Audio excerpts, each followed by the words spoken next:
Hello, I'm John Burns and I'm in the heart of the Cairngorms today. I was staying in this bothy behind me last night, and today I'm going to explore further up Glen Feshie. It'll be a real wild walk and I think it should be really exciting, so why don't you come with me? We're not that far from the bothy now, and we're here amongst these are the great heavyweights of the forest. I suppose they've been able to get this big probably because when they grew there were deer feeding here, and that allowed them the space to grow.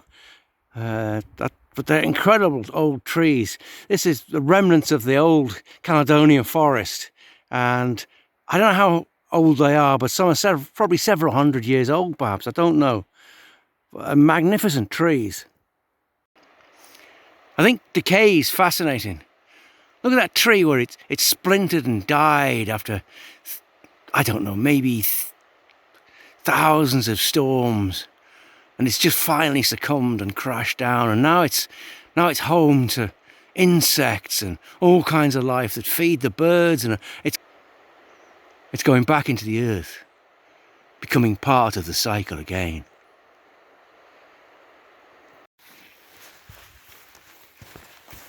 We're further up the glen now, away from the bothy, just where the glen begins to narrow. But look at the bones of this old tree.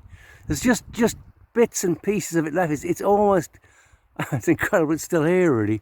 But you wonder how old this tree is. What's it seen? Jim Crumbly says that some of the oldest trees in the Caledonian forest here are maybe 400 years old, and they would have felt the brush of a wolf against their trunk. Isn't that amazing? The river Feshie is fairly low right now, but you'll see that here and there are huge trees that have been carried down the river when it's been in spate. Enormous power in this river when it's really full.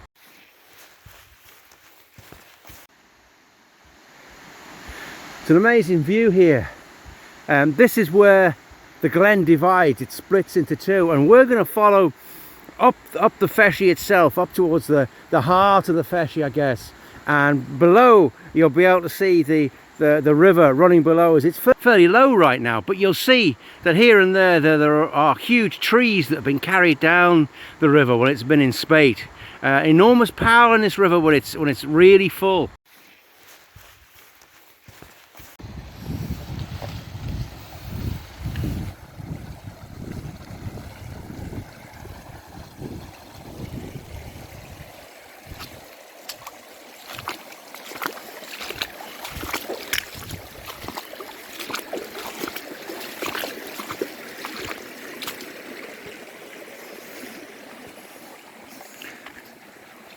That was deeper than I thought it was.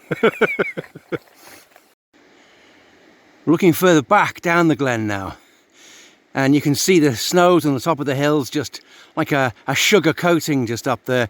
And lower down, you'll notice that there's new growth, which is quite unusual in Scotland. Often deer will graze new growth away until all you have is mature trees, but I think probably some of these conifers were probably planted, but the deer numbers are very low in Glen Feshie, so it's allowing regeneration.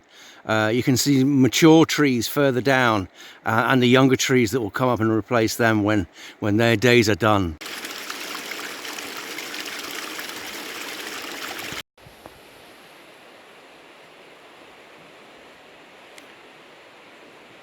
I'm right up in the heart of Glen Feshie now.